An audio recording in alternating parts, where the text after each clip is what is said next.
出差期间，一向怕狗的男友却提出要帮我照顾狗。我把房子的钥匙交给他保管，回来后却发现男友一家登堂入室，他们拔掉我上万的玫瑰种韭菜，还在我的卧房里养鸡。准婆婆更是杀了我的狗，给男友怀孕的嫂子炖汤喝。我上前质问，却遭她长乖，狗是我们帮忙养的，杀了又怎么了？再说这是我家，你管得着吗？我反手扇了回去，更是拎来2把菜刀。你要我狗命，我也要你们狗命。大家好，开始今天的分享之前，希望你能给人间烟火点个订阅，我将会分享更多优质的内容。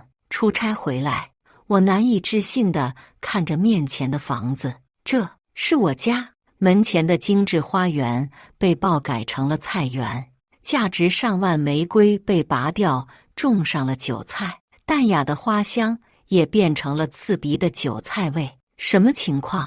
我想进去一探究竟，却发现门锁还被人换了。我满腹疑惑，连忙发短信向男友林辉询问，毕竟出差期间我家是他帮忙照看的。很快我收到了林辉的回复，等我回去和你解释。就在这时，里面突然传出一阵声响，我顿感不妙，不会进贼了吧？家里有我养的金毛平安，在我的训练下，它见到陌生人是会叫的，可前面我并没有听到平安的叫声。我心下一惊，后背泛起森森恶寒。不行，等不了林辉了。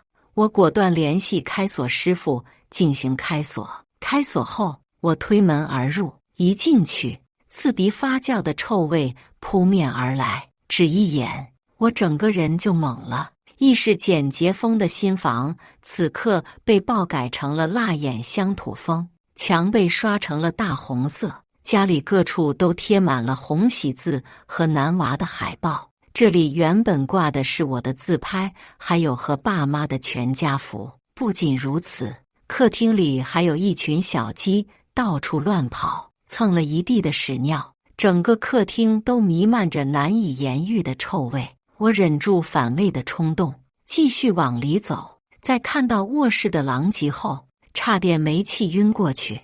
卧室里挤满了小鸡，好好的卧室变成了小型养鸡场，床变成了鸡窝，衣柜里的包包、口红也被清空，变成了满满的饲料。就在我震怒不已的时候，一道厉喝从我身后传来：“你是谁？怎么在我家？”我转头看去，是一个身形臃肿的大妈，她身上沾满了血迹，一手拎着狗头，一手拿着锅铲，指着我的鼻子怒骂。看到这狗头，我猛地一愣，这正是我的平安。平安的右耳断了一截，还是当初他救我时留下的。妈，怎么了？在我愣神间，另一个带着肚子的年轻女人从厨房里走了出来，手上还端着一碗肉汤，边走边喝。看到这一幕，我顿时如遭雷击，该不会……顾不得多想，我直冲厨房。映入眼帘的是满地的血迹，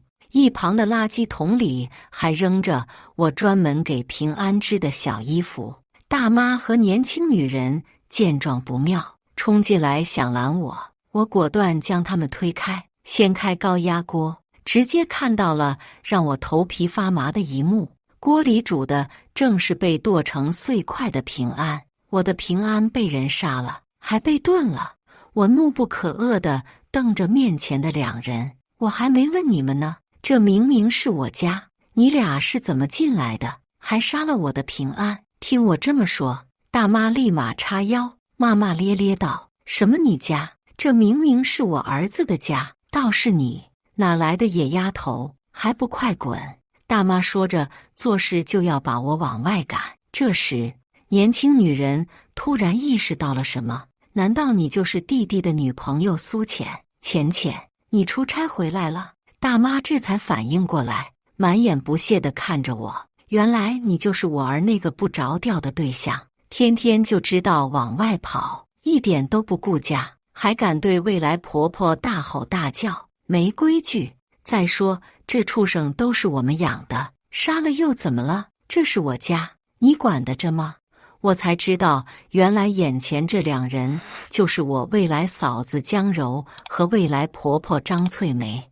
而此时我也明白过来，林辉嘴上说着帮我照看平安，但其实是借口。实际上他把他全家都接过来了，还任由他们把我家折腾成这样，甚至还杀死了我的平安。现在张翠梅不仅炖了平安，还说他是畜生。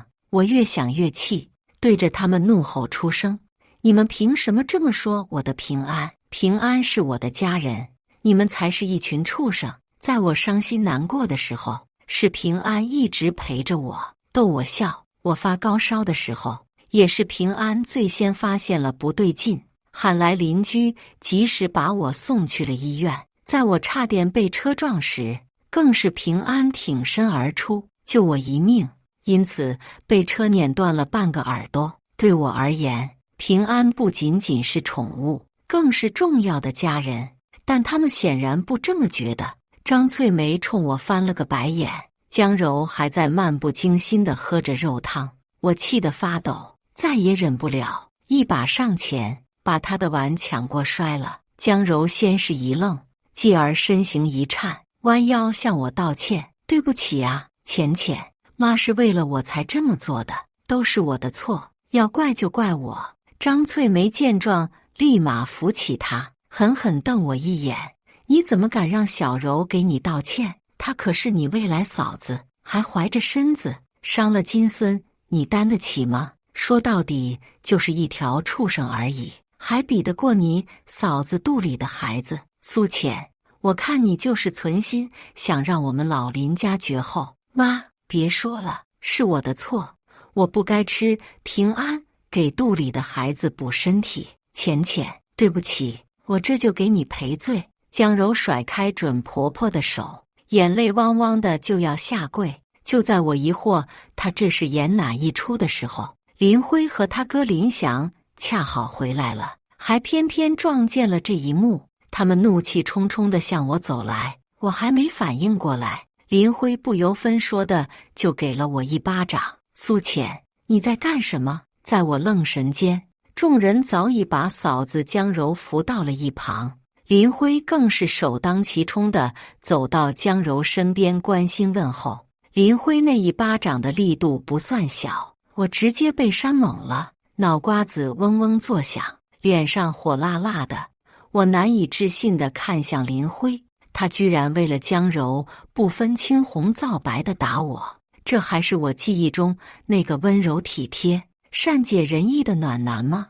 我和林辉相恋4年，这期间他对我一直都很好。在我被人造谣抄袭的时候，是他将我护在身后，替我抵挡流言蜚语；也是他跑断腿、求辨人，帮我澄清辟谣。在一起后，他对我更是各种照顾。他知道有胃病，总是会贴心地替我备好药，按时给我送饭。我生病住院时，他更是推去重要的晋升酒会，只为留下照顾我。不仅如此，林辉对平安也很好，虽然他怕狗，但每次回来都会给平安买上好的狗粮。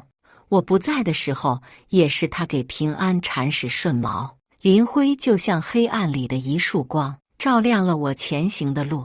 可现在他怎么变成了这样？而这时，林辉已经来到了我面前，满眼怒意地看着我：苏浅，你怎么这么不懂事？嫂子怀的可是我们老林家的香火，你怎么敢让他给你下跪道歉？被莫名其妙扇一巴掌已经够让人火大了，林辉还在疯狂数落我，我顿时火冒三丈。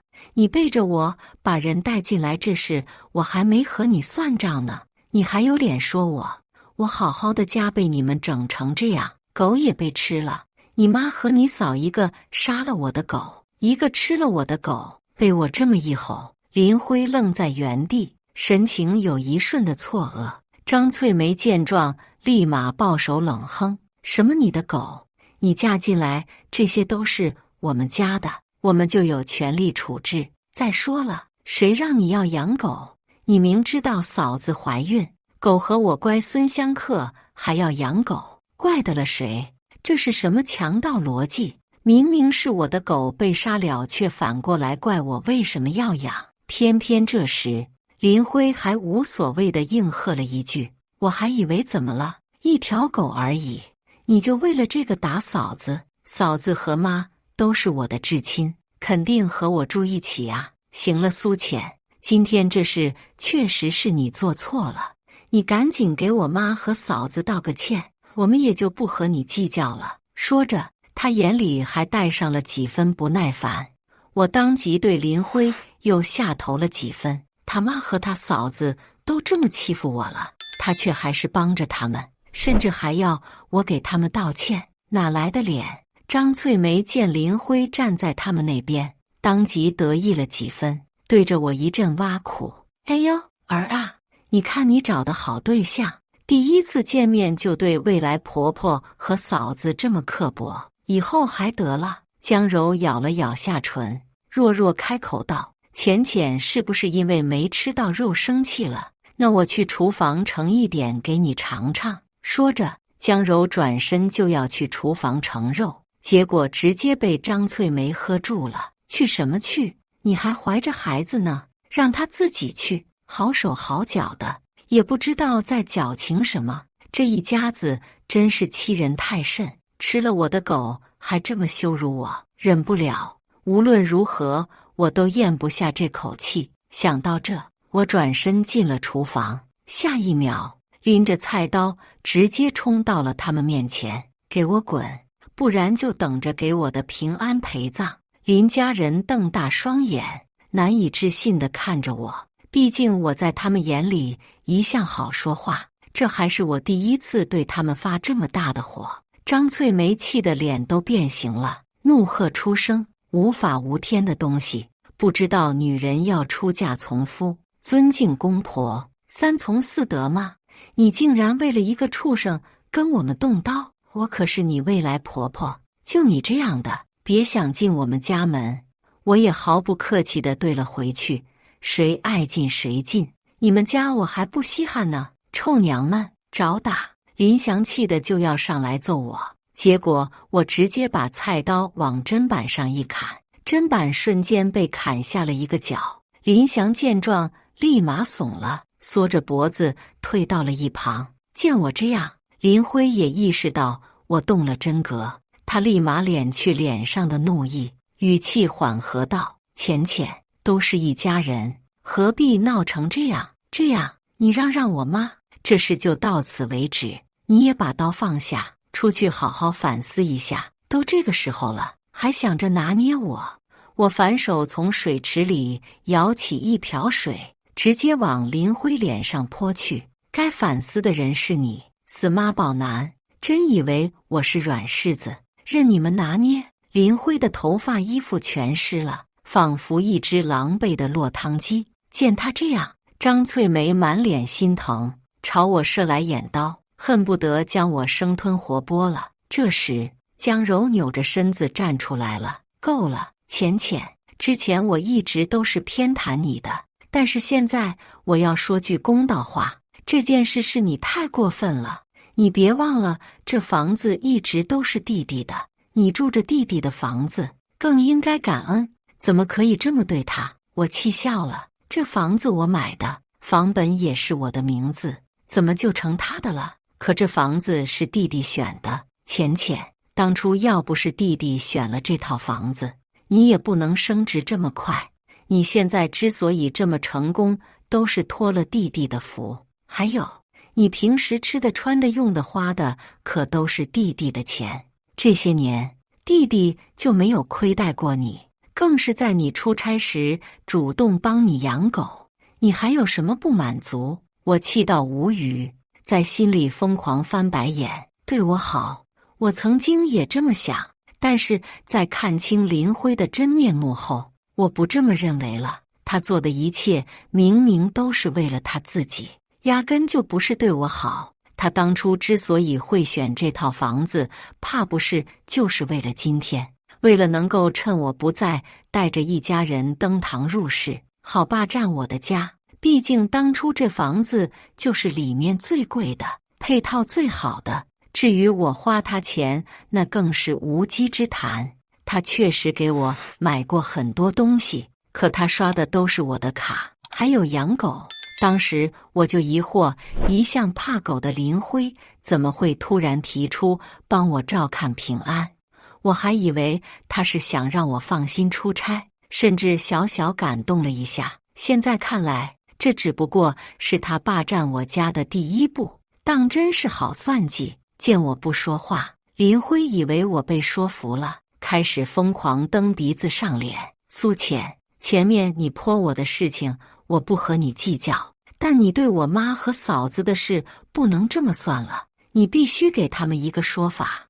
我看你就把名下的这套房过户给他们当赔罪，不然我现在就和你分手，到时候看你一个二手货有谁敢要。听林辉这么说，张翠梅和江柔在一旁疯狂应和：“我儿说的对，择日不如撞日，今天就把房子给过户了。浅浅，你可想清楚啊，这年头同居过的女生都是破鞋，也就我们林家不嫌弃你。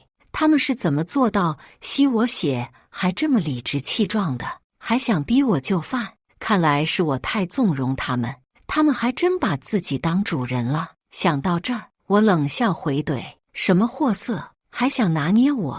要说法是吧？行，那就让警察来给你们说法。”不等林家人反应过来，我已经掏出手机报了警。很快，警察就赶到了。与此同时，周围的邻居也纷纷探出头来看热闹。之前一脸嚣张、狂妄不已的林家人见状，瞬间熄了火。张翠梅更是把我拉到了一旁，低声咒骂道：“你还真敢报警！万一传出去，多影响我儿的前途！你赶紧让他们走，不然我要你好看！”我懒得搭理他，甩开他的手，径直走到警察面前，向警察一五一十地说明了张翠梅杀狗炖狗的恶行。不等我说完，张翠梅直接厉声打断：“警察同志，是他那条疯狗先咬人的，我们这是正当防卫。”警察一眼就看出怎么回事了，冷冷扫了张翠梅一眼，一字一顿道：“不管什么原因，宠物狗都是苏小姐的私人财产，你们杀了人家的狗就该赔偿，何况你们这也不算正当防卫，杀狗炖狗已经是行为恶劣了。”张翠梅见警察站我这边，脸都气绿了，眼珠子滴溜溜地打转。好一会儿，她似是想到了什么，眼里又重新泛起得意的光芒。“警察同志，我们可以赔他狗，但他同样也得赔我们房。”我懵了，他们真以为林辉选个房，这房子就是他们的了？张翠梅此话一出，林辉顿时了然，点头应和道：“对，警察同志，苏浅抢占了我们的房，我们也要向他索赔。不信您可以问问邻居，他们都可以作证。”为了让警察相信，林辉专门让邻居当证人。他倒是狡猾，他们经常在我家躺着，相比频繁出差、长时间不在家的我来说，邻居眼熟的自然是他们。邻居一听，纷纷点头替林家人作证，这确实是他们的房子，我见过他们好多次了。是啊，我还经常和翠梅搓麻呢，小姑娘挺单纯的，怎么净干些缺德事，还抢房？看不出来呀。听邻居这么说，警察看向我的目光也是带上了几分审视。他好心提醒道：“苏小姐，如果他们说的是真的，请你尽早物归原主。非法占房是犯法的，严重者是要坐牢的。我没有占房，因为这就是我的房子。”听我这么说，林辉眼里闪过一抹阴狠，冷声道：“口说无凭，你倒是像我们一样拿出证据证明啊！就是人证没有，物证总有吧？比如房本。”张翠梅也在一旁附和：“拿就拿。”说完，我果断拉开抽屉，想拿出我的房本，可里面的景象却让我震惊不已。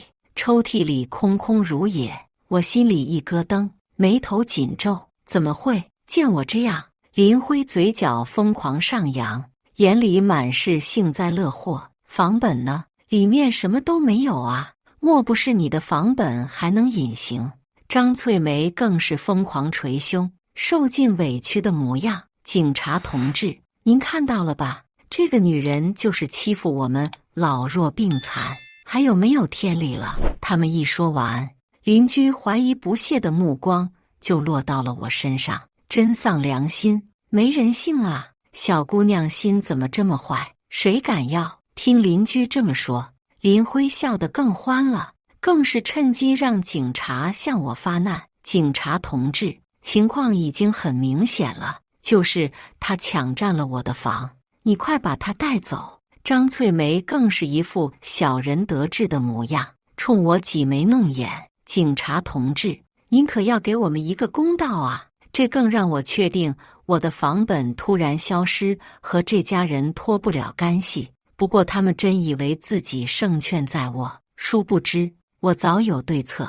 在林家人得意的目光中，我用手机调出了家里的监控视频，一字一顿道：等等，要抓谁还不一定呢。之前为了监测平安的动态，我在家里每个角落都安装了针孔摄像头，但这件事情只有我知道，林辉并不知道，林家人自然也不知情。所以在看到我掏出监控后，林家人的脸瞬间变成了死人白，难以置信地看着我，嘴角抽搐不已。什么？监控？你怎么会？监控里，林家人趁我出差的时候偷翻了我的抽屉，把我的房本撕碎扔掉，同时计划着改天再去伪造一份写有他们名字的房本，这样就能神不知鬼不觉地将我的房本据为己有。撕毁房本后，张翠梅还不屑地啐了一口唾沫：你一个女人要什么房子？这房子早晚是我们林家的。林辉也在一旁贼笑：妈，还是你聪明，做两手准备，到时候要是苏浅不肯把房子过户给我们，我们就反告他私闯民宅，反正他没有房本，那还不是我们说什么就是什么？再说，谁会相信一个女人能全款买房的？监控里不仅有他们偷盗撕毁房本的全过程，还有他们杀狗炖狗的全过程。看到平安被张翠梅用砧板敲打，被菜刀剁成碎块，最后被扔进锅里烹煮，我的心都在抽痛滴血，恨不得把张翠梅也切块扔锅里煮了。每播放1分钟，林家人的脸色就绿1分，到后面林家人的脸色已经难看到谷底了，同时围观邻居的脸色也很难看。前一秒还支持林家人的他们，现在直接朝林家人投去了白眼，很是鄙夷不屑。什么人啊？不仅抢小姑娘的房，还杀小姑娘的狗，真畜生啊！小姑娘真倒霉，摊上了这么一个算计心狠的婆家。铁证面前，林家人是百口莫辩，只能咬牙切齿地低着头，默认了这个事实。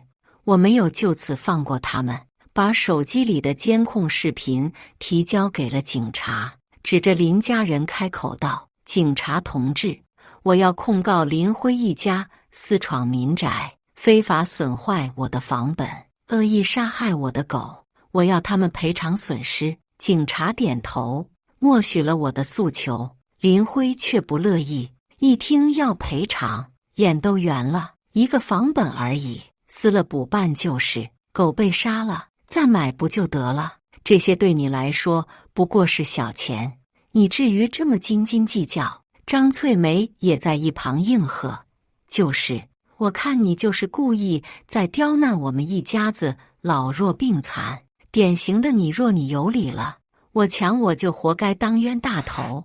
我瞥了林辉和张翠梅一眼，冷冷道：坐牢和赔偿，你们选一个。林辉难以置信地看着我，气得浑身颤抖。你不说话，我可让你去坐牢了。说着，我转身就要去找警察。这时，江巡不情不愿地来了句：“我赔行了吧？这可是你说的。”我眯了眼睛，当众给他列了一份账单。拿到账单后，林辉震惊的眼珠子都要瞪出来了，拿着账单的手微微颤抖。没等他开口，张翠梅已经先一步惊呼出声了：“多少？40万？就一个破房本，哪里值40万？苏浅，你这是敲诈！我可没有，这都是你们欠我的费用。”我冷笑地看着他们，这里面不仅包括你们撕毁房本和杀害平安的赔偿，还有你们损坏的家具、偷拿的珠宝，我都罗列出来了。这个是你们拔掉的我花园里上万的进口玫瑰，这个是你妈摔碎的粉钻2万，这个是你们把我卧室爆改成养鸡场的赔偿，加上后期改回去的装修清洁费，一共6万。这里是你们损坏的真皮沙发、羊毛毯2万，担心他们看不清楚，我指着账单一条条的大声念着，直接让林家人公开处刑。邻居见状，立马指点议论了起来：“真不要脸，就扒着人家小姑娘吸血，这一家都是忘恩负义的白眼狼。”张翠梅的脸红的滴血，江柔和林祥也默默后退，锁在角落里，尽量降低存在感。林辉知道我动真格，凑到我身边，拉起我的手，一脸谄媚：“浅浅，都是一家人，谈钱多伤感情啊，是吧？我看这钱你也就别和我们计较了。”我甩开林辉的手，冷笑：“你们不说我倒是忘了，林辉，我们这就分手，现在不是一家人了。记得趁早把欠我的40万还清，还有，带着你的家人从我家滚出去。”林辉眼里闪过一丝震惊，随即立马恢复正常，语气更软：“浅浅，别这样，嫂子现在带着肚子，我的工资又没发，搬出去我们也没地住啊。再说我们都住这么久了，习惯了，你这么善良，肯定不忍心我们一家流落街头吧？”我语气坚决，丝毫不为所动：“这是你家人，又不是我家人，拿着账单赶紧滚，不然别怪我强制执行。”警察点头，算是默认我的话。见我这样，林祥气得怒骂：“臭娘们，给你脸了是吧？”林辉也是面容扭曲，咬牙切齿：“你确定要和我撕破脸？你别忘了，我可是知道你的一切，你就不怕我把你的黑历史曝光出去？”我耸肩冷笑：“随便你，老娘可不是吓大的。”见我态度坚决，林辉当场急眼，气得就要过来揍我，试图武力威胁：“苏浅，我们一家都拉下脸给你道歉了，你还想怎样？”但他还没碰到我就被警察拦下了：“林先生，苏小姐是在维护自己的权益，你要是拒不赔偿，那就得强制执行了。强制执行的话，赔偿金额可是要翻倍的。”在警察的威慑下，林辉脸都绿了。最终没讨到好的他，只能拿着账单，带着家人愤愤离去。“苏浅，你给我等着！我知道以林家人的性格，在我这里吃了这么大一个亏，肯定不会轻易放过我。但我还是低估了他们一家人的无耻程度。”没几天，江柔突然在我下班回家的路上拦住我，把我约到小区后面的小公园，想和我谈谈。我虽然疑惑，却还是同意了。来到小公园后，江柔见周围没有别人后，立马红了眼眶，扑通一声跪在我面前，更是抬手给了自己好几个巴掌，很快脸上就变得红肿一片。她一边扇巴掌，一边哭道：“浅浅，我错了，我不该助纣为虐，帮着林家人伤害你。林祥他们根本就不是人，这一家子都是魔鬼。上次从你家离开后，他们就把错都怪到了我身上，始终认为是我搅黄了你和弟弟的好事，所以他们避开我的肚子，对我各种折磨，拳打脚踢，身上这些伤痕就是他们弄的。说着，江柔颤抖地撸起了袖子，这一看，直接让我吓了一跳。江柔的胳膊上密密麻麻的满是淤青，还有各种各样红红点点的伤痕。我神色复杂地看向江柔，这还真是应了那句可恨之人必有可怜之处。虽然他对我做过很多恶心的事，之前还帮着林家人一起算计我，但真看到他这副惨状，我还是不免有些动容。江柔见状，哭得更凶了，声音哽咽：“浅浅，我知道我这么说很自私，但我现在只能找你了，求你帮帮我。”说着，江柔就要给我磕头，念着她是孕妇，我还是心软了，伸手将她从地上扶起。你想我怎么帮你？见我松口，江柔眼里下意识地闪过一丝亮光，但依旧楚楚可怜道：“只要你把房子过户给林辉，他们就不会打我了，这样我和孩子就都能活下来了。你损失的只是一套房，却能挽救2条生命。浅浅，嫂子知道你善良，肯定不会见死不救的，对吧？”听江柔这么说，我不禁皱起了眉头，下意识地反问：“既然他们都这么打你了，你为什么不离婚？”“不能离，离了婚我就没法再找了，而且肚里的孩子生下来就没有爹。浅浅，离婚的后果我承担不起，你还是把房子过户给林辉吧，这对大家来说都是最好的结果。”江柔3句不离房子，这下我算是回过味来了。说来说去，江柔还是帮着林家人在算计我的房子。离婚的后果他承担不起，过户房子的后果我就承担得起。明明挨打的又不是我，为什么要我来承担风险和损失？想到这儿，我的眸子变得凌厉起来。江柔，如果你是帮着林家来打我房子主意的，那你趁早死心吧，我不会帮的。但如果你是想离婚，我可以帮你推荐离婚律师。被我当场揭穿意图，江柔脸色一僵，随即无奈离去。但离去前，嘴角却扬起一丝得意的微笑。很快我就知道这微笑是什么意思了，因为没几天我就在网上走红了，还被挂上了负面头条。有人专门发了一条帖子，在里面疯狂造谣抹黑我。这个发帖人正是江柔。我真的不知道到底哪里得罪未来弟妹了，她3番5次的和我作对，甚至害死了我的孩子。我好心劝她和弟弟复合，她却伸手推我，还扇我巴掌，硬生生将我打流产了。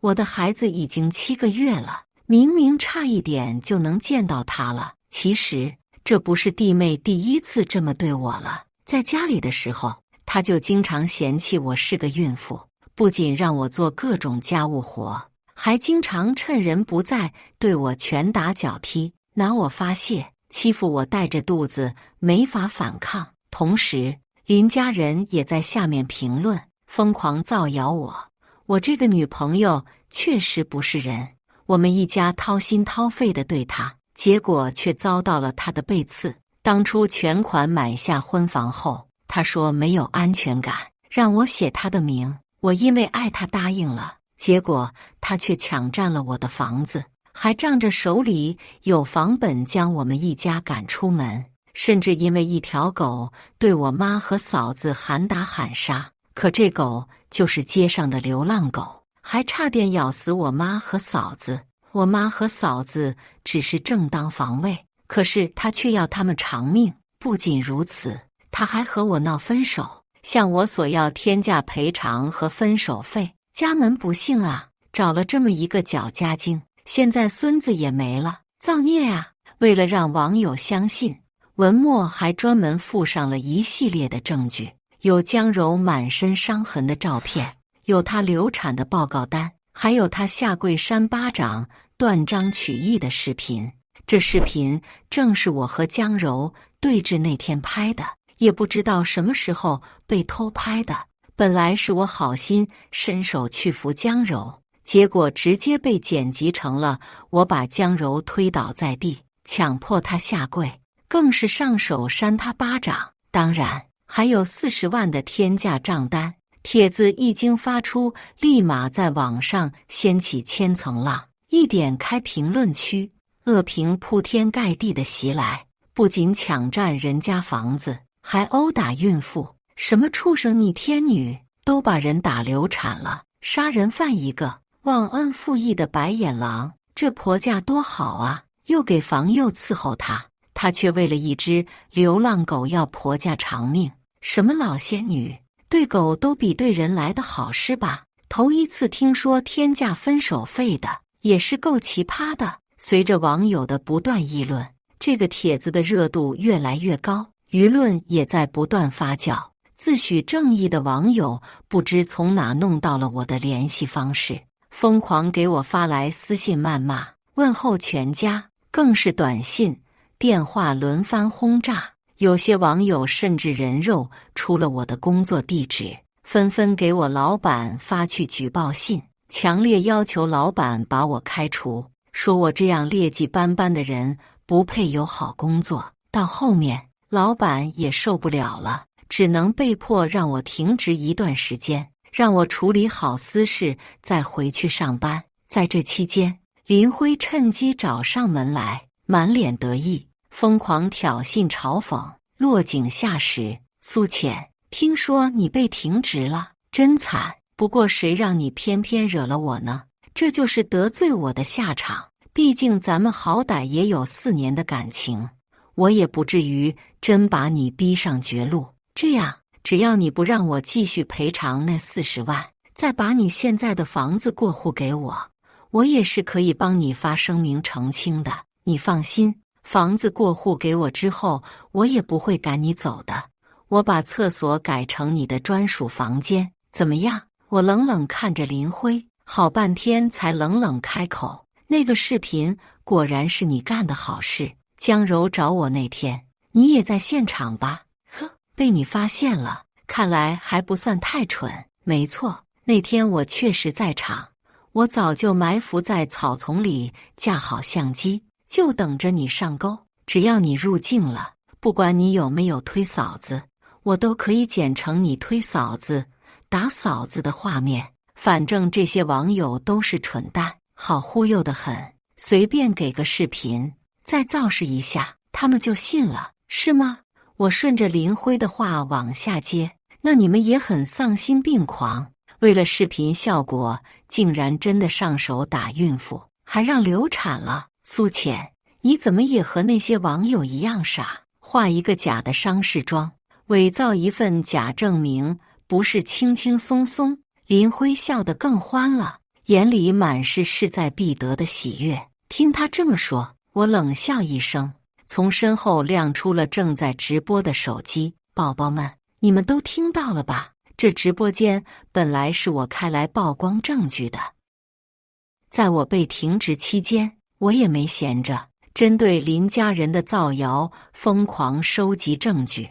为了证明房子一直都是我的，我不仅找了房本，还找到了购房记录，全都拍照保存。为了证明是他们杀了我的爱狗，我找出了平安的各种资格证、报告书，还有他们之前杀狗虐狗的监控，以及警察的笔录。为了证明我并没有漫天索要天价分手费，我把账单的完整版拍了下来，还一条条的专门放大。而我从始至终都没有对江柔动手，更不可能害她流产。但当时的小公园里偏偏没有监控。为了证明这一点，我特地走访了周边，寻找线索，结果还真给我找到了。小公园斜对面有一家便利店，里面的监控刚好能拍到小公园。我把事情和老板说了，便利店老板很痛快地把监控拷贝给了我。我把这些证据收集整理好，开了直播，打算澄清一切。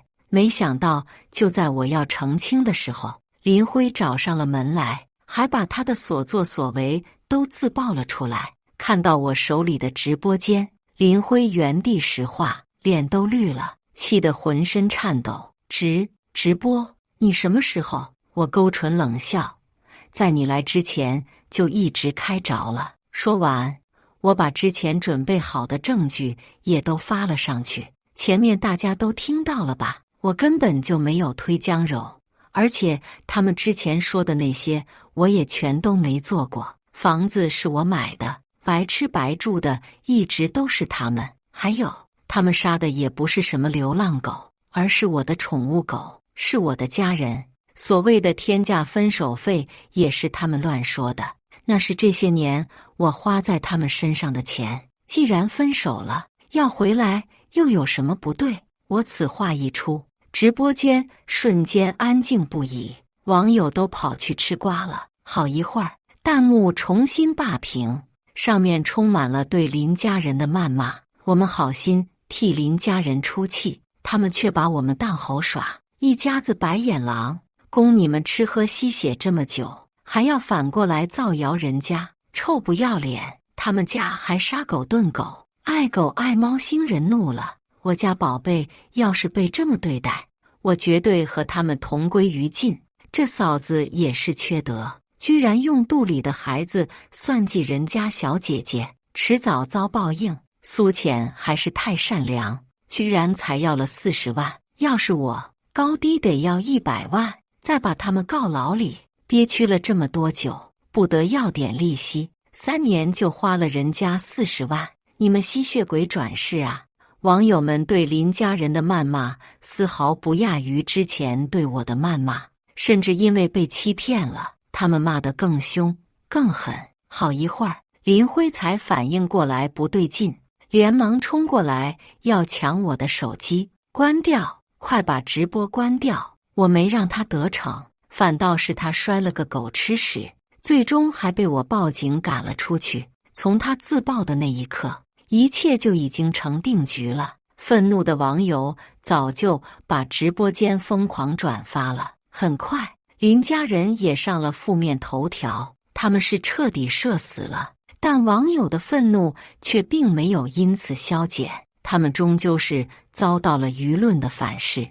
为了发泄愤怒，网友人肉了他们的基本信息，骚扰电话、骚扰短信连番上阵。不仅如此，网友还天天给他们寄恐怖包裹和装着死老鼠尸体的快递，让他们惶惶不安，甚至就连他们走在路上都能被网友扔臭鸡蛋、吐口水，被折磨的那叫一个痛苦不堪。不仅如此，听说江柔因为网暴受了不小的惊吓，真的流产了，7个月大的孩子说没就没。这下他彻底成为了林家人的出气筒，林家人对他各种拳打脚踢，说他是灾星，要不是他出的这个馊主意，他们的香火也不至于就此断掉。据说最开始拿孩子做文章给我施压的主意就是江柔提出的，现在他也算是自食恶果，自作自受。而因为失去了孩子，林祥看林辉也是极不顺眼，心情不好就拿林辉撒气，张翠梅拦都拦不过来。总之，林家彻底乱成了一锅粥。没几天，我收到了林辉打来的电话：浅浅，千错万错都是我的错，我当初就不该听江柔那个贱女人的话，都是她害我们变成今天这样，要不是她吃了平安，要不是她出的馊主意，我们也不会走到这一步。浅浅，我真的错了，我们也替你教训过那个贱货了，不会有人再阻止我们了，我们复合吧，只要你同意复合，之前的一切我们都可以不计较，全都一笔勾销。都这个时候了，林辉还是这么普信，我当即又下头了几分，翻了个白眼，冷哼道：滚，我对回收垃圾不感兴趣。见我拒绝，林辉当场破防：苏浅，你别给脸不要脸！我气笑了，冷声回怼：就你这厚脸皮，我还真要不起。你有空乱费，不如赶紧筹钱把我的40万还了。”一听我提钱，林辉低骂一声，火速挂断电话。看他这样子就知道他肯定是不会还钱了。于是我果断向他提起诉讼，又找到专业的律师帮我打官司。官司胜诉，法院给林辉送去传票，强制他还钱。为了还钱，林辉一家被迫卖掉了乡下的老房子，又把家里值钱的东西都卖了，还拿出了多年的积蓄，东拼西凑才勉强凑齐了钱。等还完钱后，他们没地方住，又因为社死找不到工作，只能沿街乞讨，被迫流落街头。据说林辉、林祥兄弟2个经此一事彻底反目成仇了。一次争吵中，兄弟2人都动起了刀子，但林辉不敌林祥，最终被林祥硬生生地砍断了一条腿。张翠梅则在劝架中被砍伤了胳膊。林辉一气之下报警把林祥抓了起来，最终林祥因故意伤人坐牢。对此我只能说活该。这之后他们没再来打扰我，我的生活重新恢复了平静。就在我已经快忘了林辉一家的时候，他们却偏偏出现在了我面前。某天我加班到最后一个，刚准备关机回去，灯却突然灭了。我打开手电，正要去电箱那里查看是不是跳闸，却听见门口那边传来砰的一声巨响。我就要转头查看情况，结果下一秒，一双黑手重重地敲在我的后脖梗上，我两眼一黑，直接晕了过去。再次醒来时，我发现自己处在一个又脏又破的茅草屋里，旁边是粪坑，空气里满是令人作呕的臭味。我手脚都被反绑着，根本动弹不得。苏浅，你终于醒了。阴冷的声音从我头顶传来，顺着声音望去，我看见了好几张熟悉的面孔：林辉、张翠梅和江柔。果然是你们，你们这是犯法！我冷冷瞪了他们一眼。张翠梅气得直接踢我一脚，啐了我一口唾沫：哟呵，还敢瞪我们？再瞪就把你眼珠挖出来喂蛆！林辉见状也在一旁阴笑：苏浅，看来你还没搞清楚状况，现在你可是阶下囚，有求于人的不是我们，而是你，而且我们都被你害成这样了，还会在乎犯法吗？我们绑你来就是为了和你同归于尽的。林辉话音刚落，江柔就红着眼冲到了我面前。一段时间没见，我差点没认出来，她哪里还有之前的精致模样。此刻的她蓬头垢面，眼窝凹陷，面容憔悴，肚皮更是干瘪不已，浑身上下还布满了丑陋的蜈蚣状疤痕，说是索命的女鬼都不为过。在我震惊江柔巨大变化的时候，她伸手向我抓来，利长的指甲在我脸上留下2道深深的血痕。贱女人，都怪你，要不是你，我早就过上了幸福的生活。明明我怀上了金孙，我才应该是地位最尊贵的那个人，凭什么我比不过你？凭什么你过得比我好？就差一点，我就可以母凭子贵了。你为什么要让网友网暴我？都是你害我流产，是你毁了我的一切。张翠梅也是咬牙切齿，拿着铁锹在一旁附和：贱货，我要将你扒皮抽筋，原地活埋，让你给我乖孙陪葬。林辉则是双眼猩红地朝我逼近，抬手给了我好几巴掌。几巴掌下来，我已经被扇得嘴角发猛，嘴角渗血了。见我这样，林辉脸上闪过一丝得意，眼里满是偏执和癫狂。苏浅，你也有今天，我早就看你不爽了。我们会变成今天这样，都是拜你所赐。要不是你，我怎么会落得这样的下场？都是因为你，我们才会被网暴，才会家破人亡。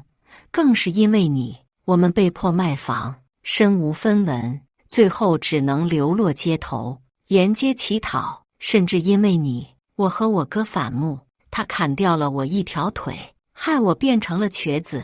这一切都是你害的，凭什么你这个罪魁祸首屁事没有？我不甘心，你毁了我们，我也不能让你好过。说着，林辉怒目圆睁，满眼杀意。我死死咬唇，克服恐惧，强迫自己和他对视。再坚持一会儿，他们马上就赶到了。为了争取时间，我毫不客气地回怼道：林辉，你们会落得今天这个下场，纯属你们自作自受。要不是你们欺人太甚，总是肖想不属于你们的东西，也不会变成这样。要怪就怪你们自己。听我这么说，林辉火冒三丈，脸都气变形了。而我在拖延时间的同时，默默打开了我的防身戒指，用里面的刀片一下又一下地割着绳子。这边林辉已经怒不可遏了，抄起一旁的锄头就要朝我砍来。就在他要砍到我的时候，我先一步割断了绳子，一个灵活闪身，躲过了攻击。锄头没砍到我，反倒是砍到了我身后的张翠梅身上，直接把张翠梅的胳膊给砍断了，鲜血飞溅。张翠梅的胳膊还好巧不巧地掉进了粪坑里，张翠梅痛呼一声，当场气晕过去。而我趁机解开了脚上的绳子，就要往外跑。苏浅，你该死，老子杀了你！气红眼的林辉挥舞着带血的锄头就要朝我砍来，而顾小柔不知什么时候绕到了我身后，拦住了我的出路，将我死死地钳制住。眼看锄头就要落下，在这千钧一发之际，他们及时赶到了。是的，他们不是别人，正是警察。只见警察直接一窝蜂地涌了进来，趁林辉和江柔分神的空隙，警察一脚把他们踢飞老远，更是反折双手，三两下就将他们制服。张翠梅想跑，也被抓了回来。做完这一切，警察过来给我松绑。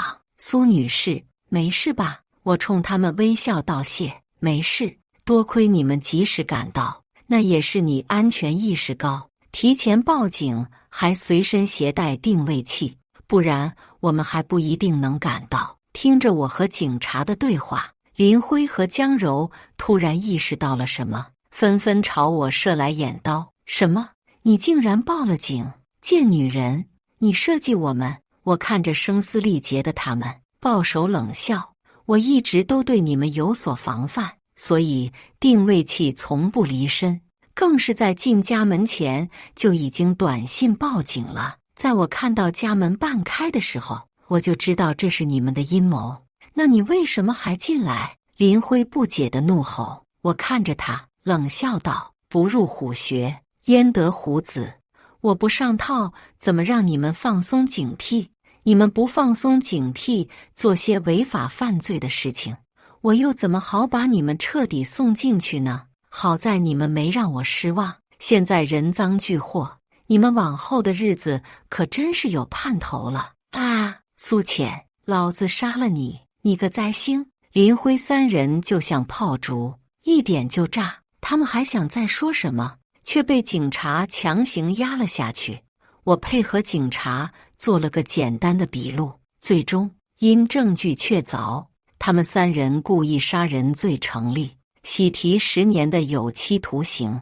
据说他们在牢里很不好过，林辉好巧不好和林祥关在了一起。彼时林祥已经凭借自己的蛮力混成了牢里的大哥，在林祥的指示下，林辉一进去就被孤立，沦为了食物链的最低端，不仅被迫当狗腿，还要当众人的出气筒，每天疯狂挨揍。有一次他实在受不了，直接把热饭倒在林祥头上，烫掉了林祥一层皮。愤怒的林祥当场折断了林辉的手指，更是打断了他另一条腿，还吩咐小弟痛揍林辉一整天。听说那天牢里都是林辉的惨叫声，而江柔则和张翠梅关到了一起。两人因为孩子的事情互相看不顺眼，各种撕逼。江柔拔光了张翠梅的头发，张翠梅也撕烂了江柔的嘴，最后斗得那叫一个你死我活，两败俱伤。对于他们的遭遇，我半点不同情，只觉得大快人心。这就是恶人自有恶人磨。这之后，我没再关注他们的消息，他们也渐渐淡出了我的生活圈。我把平安的尸块拿去火化，给平安找了个风水宝地安葬了。当然，我还特地留下了平安的一块骨头，做成了吊坠挂在身上，日夜思念，就好像平安在我身边一样。直到某天，路过宠物店的时候，我看到一个毛色和神态都很像平安的小金毛，尤其是那黑葡萄一样的大眼睛，和平安一模一样。我下意识地唤了一声平安，小金毛瞬间摇起了尾巴，汪！我的眼眶瞬间湿了。我知道我的平安又回来了。以上就是今天分享的故事，大家有什么想说的、想吐槽的，欢迎在下方评论交流，也更希望能给人间烟火点个订阅，我将会分享更多优质的故事内容。